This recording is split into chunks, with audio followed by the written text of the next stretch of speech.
Como siempre, un gusto recibirlo a través de la señal de radio y televisión de Aguascalientes en este programa llamado Sin Escape. Hoy abordaremos un tema que seguramente le llamará muchísimo la atención. Estamos en una época en la que hacer cine tal vez ya no sea tan complicado como lo fue hace 30 años. Una computadora, una cámara de video simplemente son los utensilios necesarios para llevar a cabo este hecho, acercarse al séptimo arte para muchos de los estudiantes o para muchas personas que quieren empezar a ligar este pasatiempo que es el cine. Y bueno, saludo a las personas que están hoy en el programa Sin Escape, como siempre Arturo Esquivel. Mi estimado Rubén Navarro, pues efectivamente vamos a hablar de un tema, como tú bien lo dices, que nos acerca al cine a través de un género que no es reciente. De hecho, sí, está ya tiene un bagaje dentro del séptimo arte, y vamos a hablar de lo que es los falsos documentales, sí, estos ya también llamados mockumentary, de alguna manera,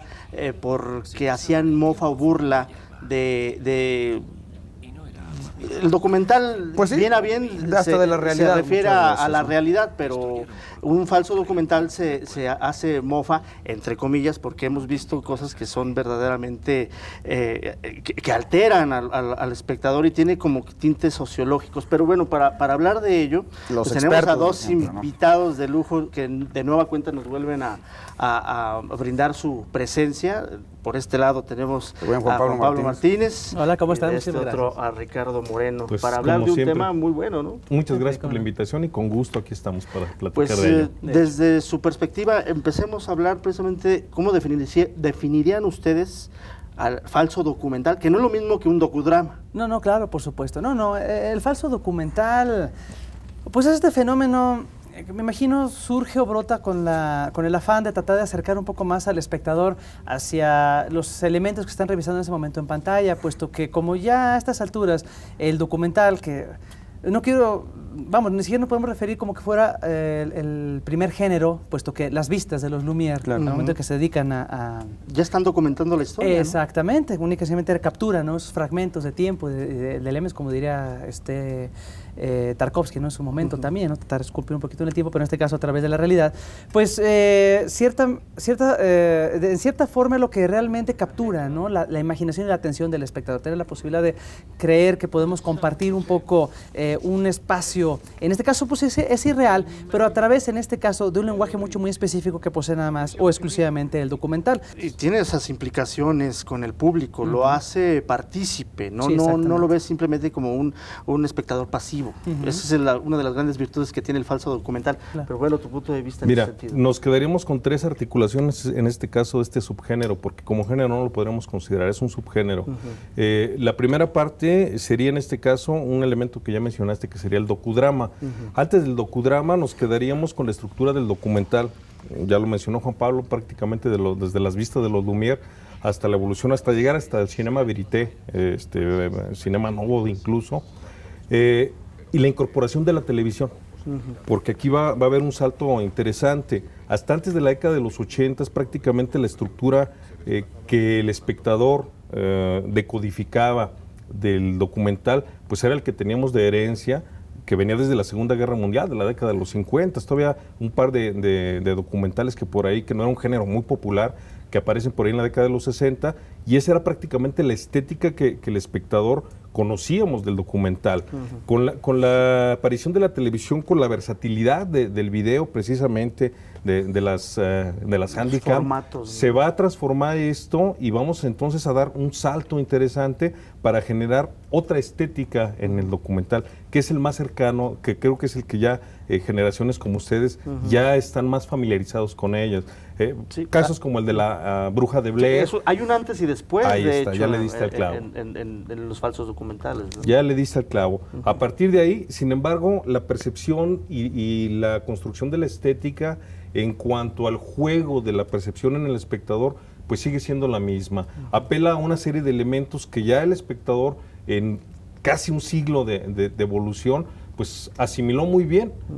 Creo que uno de los que mejor entendieron esto fue Woody Allen con Selig, donde juega con nosotros a su antojo, precisamente en esta percepción de una estética visual, de una estética narrativa, que damos por hecho existe y que a partir de ahí, bueno, pues se va a dar una dinámica bastante interesante, al grado tal que en la actualidad pues lo mismo nos encontramos género terror, ya hablas de La Bruja de Blair, nos encontramos también unas comedias maravillosas, El incidente en el lago Ness, de Werner Herzog, que es extraordinario. Nos encontramos diferentes géneros ya tocado con esta estética que prácticamente pues se ha adherido a un cine posmoderno abiertamente. Y Ricardo toca un tema importante, ¿no? Que es la entrada a la parte en la que el falso documental tiene un auge importante, ¿no? Que me parece, tocas el dato de Selig, que es Woody Allen ya prácticamente principios de los 80s, pero este subgénero pues tiene un auge importante en los 70s, ¿no? Tanto en la televisión norteamericana, en la televisión londinense.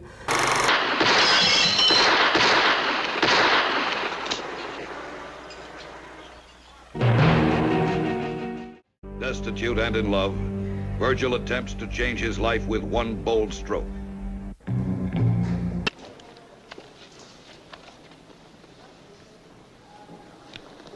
What does this say? Gun, see? But what's app mean? It's act, A-C-T, act natural. Please put $50,000 into this bag. Act natural. It's not... Oh, I see. This is a holdup. Yes. May I see your gun? Vemos por ahí muchísimas cosas que empezaban a experimentar y que para la gente en ese tiempo, a pesar de que no era un género nuevo, creo que sí empieza a generarle pues muchos sentimientos, ¿no? Exactamente, bueno, tú lo mencionas, los 70s, inclusive el mismísimo Orson Welles entra con este título que aquí se le conoció como Fraude o Mentiras y Verdades, que era precisamente una revisión de esa delgada línea entre la realidad y la ficción, y que obviamente Orson Welles pues fue un maestrazo. That never refused one. The author of the fake autobiography was also the author of a real biography about a faker, the great art faker, Elmire. Great faker of the 20th century becomes a modern folk hero for the rest of us.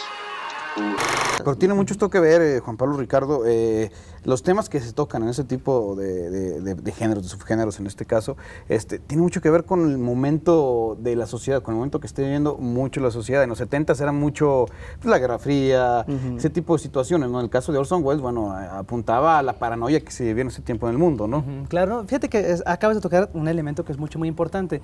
El documental es básicamente este proceso del seidis cultural, o sea, la facultad de poder, a través de un documental, encapsular muchos de los aspectos culturales, sociales, políticos, religiosos fundamentales que marcan y definen una generación. Al momento que se genera un falso documental, se puede ver a su vez también cómo el creador, el director, tiene la facultad de poder desarticular todos estos elementos socioculturales, políticos y demás para generar un discurso muy concreto a nivel narrativo, jugar con los hacer un ejercicio, eminentemente cinematográfico mediante su lingüística, apropiándose de un género propio, tal cual como es el documental, y dotarle esa línea de realidad. Mencionamos, por ejemplo, a Woody Allen. Podemos ir un poquito más atrás, en el 69 con Robó Huyó y Lo Pescaron, que hace su falso documental sobre este sujeto, que no es el debut como muchos piensan que es de Woody Allen, ya había hecho previamente ¿Qué pasa Tiger Lily? Y otras cosas exactamente, pero sí, aquí adecuadamente sustrae todo el lenguaje propio de la línea documentalista, mediante testimonios, mediante cámara en mano, cosas que inmediatamente nosotros ya lo definimos como un lenguaje documentalista. E inmediatamente después aprovecha precisamente para hacer pues toda una sátira sobre la sociedad norteamericana y demás. El hecho de que sea un documental lo que provoca es que genera un acercamiento precisamente al espectador hacia ese tema en particular. Y es cierto, al momento de que uno adapta ese tipo de elementos, efectivamente vas manifestando cuáles son las cualidades, las posibilidades, los alcances y las inquietudes de la generación en turno, porque qué distinto es ver un falso documental de aquel entonces a como lo que se hace actualmente, en base a lo que también mencionaba Arturo, los aspectos tecnológicos que aquí juegan un papel primordial. Exacto, pero no deja de ser este tipo de subgénero un experimento sociológico. Va a estar ligado, definitivamente. Inclusive a niveles dramáticos. Hay varios casos, hablando de la televisión, precisamente como tú bien lo mencionabas, Ricardo, también en 1977, la BBC de Londres realiza un falso documental transmitido que llevaba el nombre de Alternativa 3, donde hablaban de todo un experimento, o más bien el secuestro de seres humanos que eran esclavizados en el planeta Tierra para colonizarlo, porque la debacle mundial se venía con colonizar Marte. Y ahí veíamos imágenes, inclusive, que Jaime Maussan en un momento las presentó como verdaderas. Claro, pues es Jaime Maussan. O sea. ¿Cuántos más han caído a través de un falso documental? Esto resulta en el 77. Después, en el 92, con este otro, Ghost Watch, me parece que también de la BBC, provocó paranoias. De los reporteros que entran a una casa sí, a buscar pero aquí las víctimas fueron los niños. Hubo niños hospitalizados y parece un suicidio real. No sé si es parte de la leyenda urbana que se creó alrededor de esto, pero sí tiene implicaciones de experimento científico, sociológico, ¿no? Bueno, tenemos aquí dos elementos que tendríamos que revisar. Por un lado, los temas a tocar, que ya mencionaron. Finalmente, el cine como un elemento producto de la sociedad, como una manifestación artística, cultural de una sociedad, pues es un reflejo también de la misma, de la evolución, del devenir, de la construcción cultural que hay alrededor de la misma, y va a reflejar estos miedos, estas inquietudes, estas aspiraciones incluso de cada momento, preocupaciones e incluso hasta críticas, ¿no? Mencionaste ahorita la colonización de Marte, estoy recordando el otro de donde se le adjudica el fraude de la llegada a la Luna, donde según esto lo dirigió Kubrick, que también en su momento, bueno, pues hubo quien sí se lo creyó. Y nos damos cuenta al final.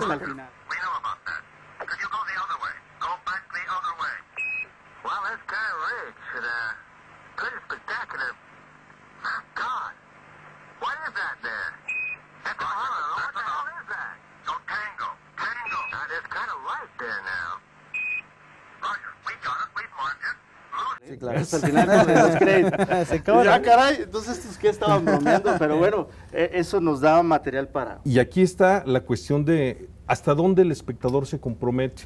Todavía me tocó en esta, para mí no me gustó, actividad paranormal, pero hubo gente que decía, wow, o sea, grabaron fantasmas de verdad.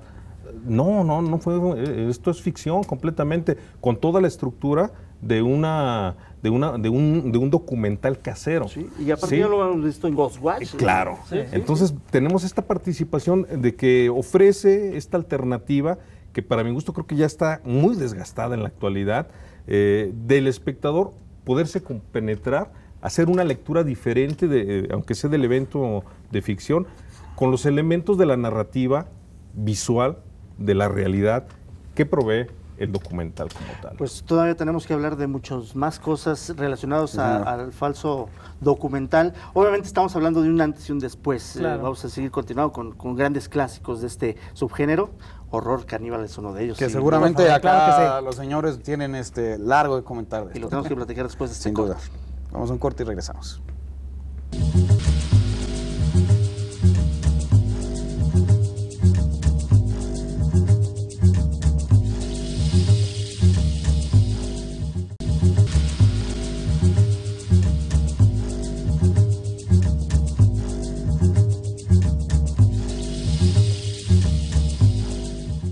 Dicen por ahí una frase popular que entre más grande la mentira, más grande es el engaño y más gente se lo cree. Esto es precisamente una de las virtudes, se puede decir, del género o del subgénero del falso documental.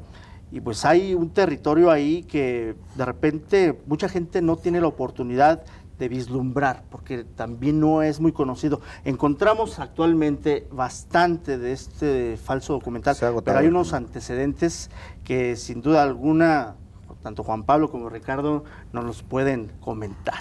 Claro que sí, pues yo creo que... ¿Qué hay de esos pioneros? Sí, mira, uno de los principales, de los fundamentales, exactamente como tú me mencionaste antes del corte, es Holocausto Caníbal. Una película que fue pivotal, fundamental en el boom que se diera en la década de finales de los 70, principios de los 80, para tratar de apuntar un poquito más esta línea de qué se entiende como un falso documental. Previamente, pues la verdad, no se tenía muy claro el documental, todavía se consideraba esta herramienta cinta didácticamente, en la cual se nos ilustraba la vida en el desierto, educación sexual, tantas cosas, ¿no? Entonces, cuando llega Ruggero Deodato y se le ocurre hacer una película, una historia, donde un maestro de la universidad, da materia de cine en la Universidad de Nueva York, va a buscar los rastros de una expedición de documentalistas que fueron a alguna región perdida ahí inhóspita, ¿no? de Sudamérica, a buscar vida salvaje, pues encuentran unas latas de película que parece pertenecen a estos sujetos, y nosotros vamos viendo todo ese proceso, vemos la expedición del maestro y posteriormente cuando llega, exhiben el material, y posteriormente, fíjense nada más, el fenómeno del metalenguaje, qué bonito, aquí cuando los italianos empezaban con el fenómeno del cine de explotación, no lo tenían tan claro, es evidente que Deodato más bien fue un chiripazo, pero no importa, le quedó bien.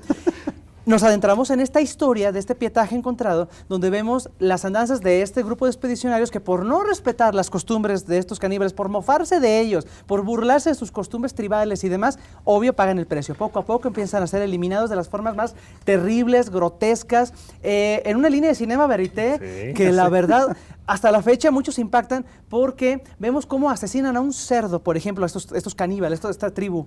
Asesinan a un cerdo a cuadro, exactamente, sin utilería, sin efectos de maquillaje, nada. Entonces, estamos viendo un semi-snuff ahí, bastante curioso. Recordemos el cine snuff, este cine que hasta la fecha sigue siendo toda una leyenda urbana, ¿no? Pues Holocausto Caníbal, por ende, se volvió un hitazo. Como respeta mucho, volvemos una vez más al lenguaje del documental tal cual, la cámara vagabunda, errante, no hay estabilidad, no hay tripié, evidentemente. Las personas realmente, para variar, hubo un momento en que creían que era un pietaje genuino y que el director Deodato se había aprovechado y había hecho una película. Así que estuvo en juicio el director. Exactamente. Y lo cuestionaron si esto era real, él tuvo que explicar. Él sabía. Mira, cuando la estrenaron aquí, la estrenó ya en el finado Cine Plaza, parte de la publicidad era escenas reales, o sea, venga a ver lo que pasó de verdad, ¿no?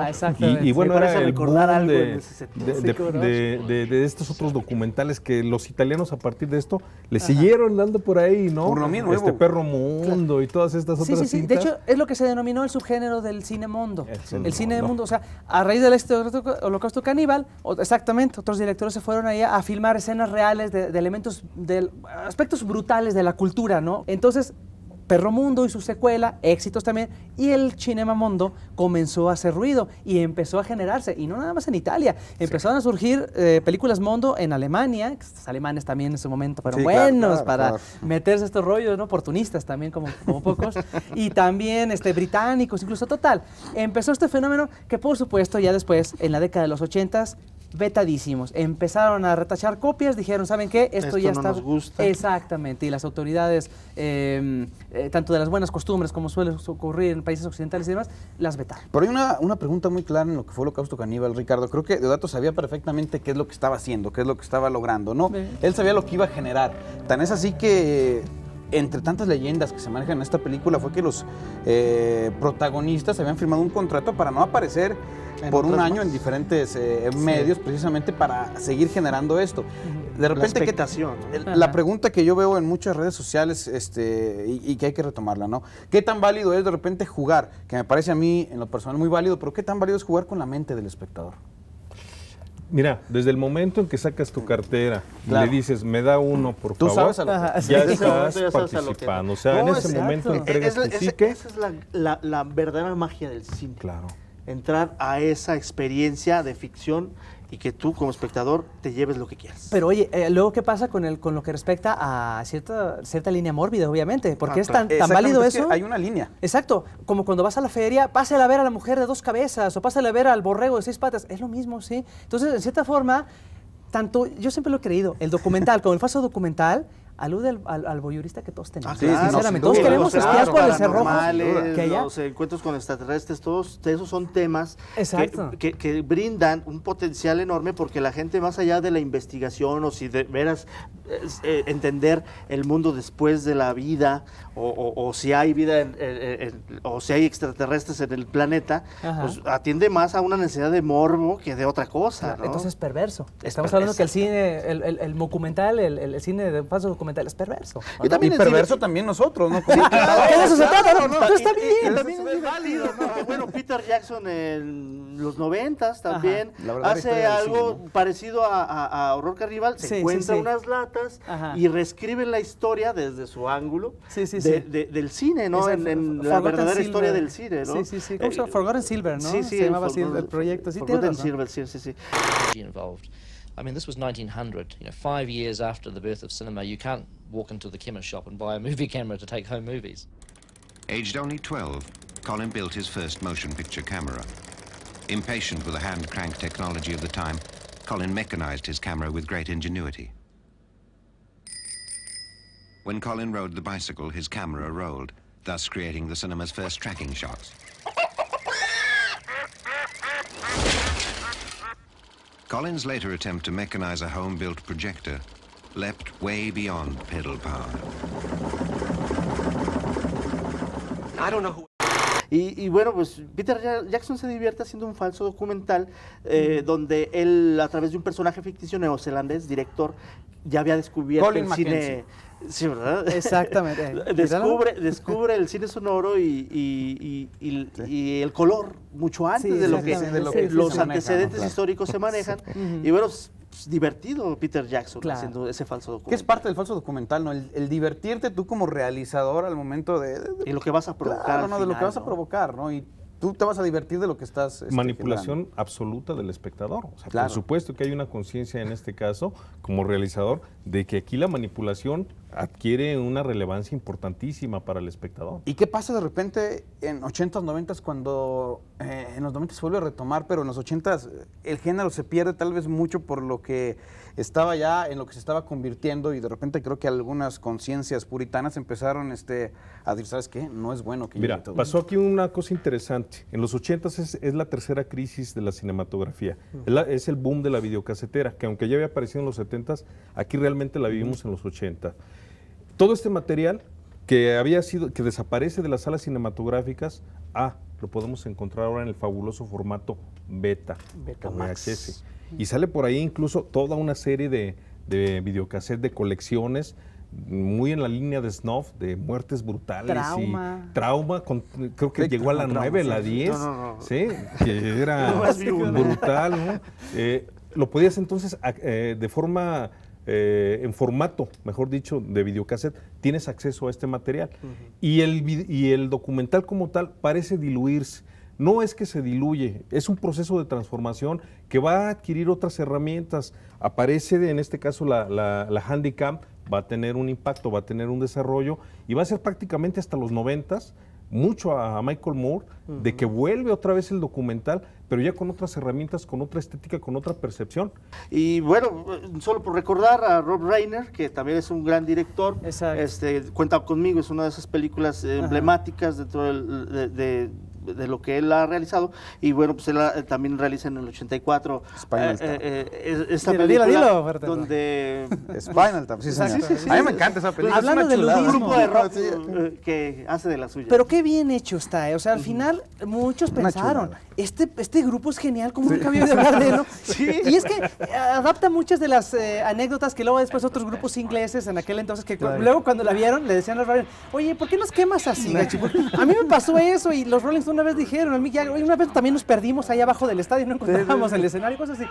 Está muy bien desarrollado porque aquí, fíjate que aquí es cuando de veras el cineasta ya le empieza a imprimir ritmo, intencionalidad narrativa. Ya no es nada más testimonios así al azar, ya no es nada más el seguimiento de un tema y que se vaya desarrollando solito. No, ya hay una estructura muy sólida, muy concreta sobre cómo vamos a narrar, qué vamos a narrar, tiene una intencionalidad y lo mejor, tiene toda la estructura de lo cinematográfico, tiene su punto argumental, tiene un punto climático, tiene un desenlace. Spinal Tap, sí, efectivamente, divertísimo, también me río a carcajadas por lo mismo, y además que no solamente es lúdica, como tú mencionabas, mi buen Rubén, sino que además tiene una cierta línea de mala leche que le cuenta por muchas completo. Entonces, es un falso documental a fin de cuentas exacto. y se juega mucho con las entretelas del público, que eso es algo que, como bien es cierto, en el momento que pagas un boleto ya sabes a lo que le tiras de alguna manera, ¿no? Aunque te puede llegar a sorprender más de lo que tú puedes en un momento determinado esperar, ¿no? Y esto nos lleva al resurgir, Arturo, de estos falsos documentales. En los 90 se estrena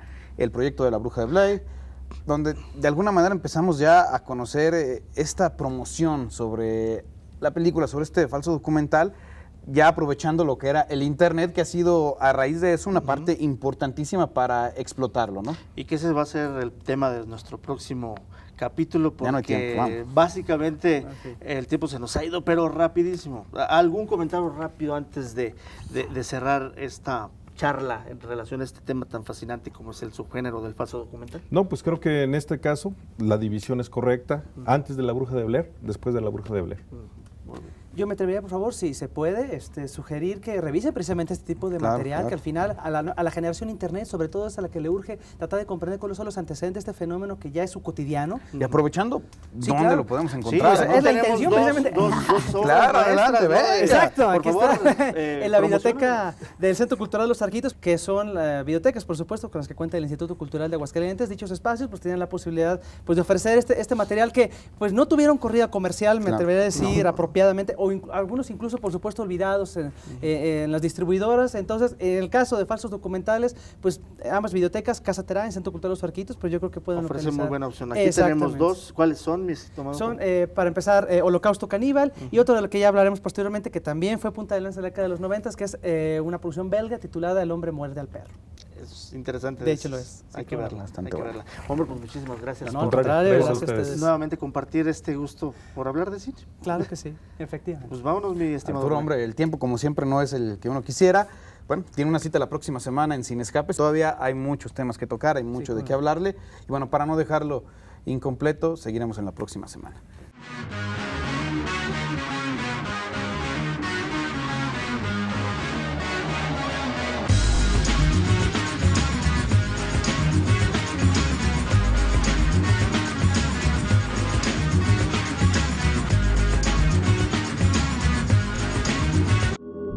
Esta fue una producción de Aguascalientes TV.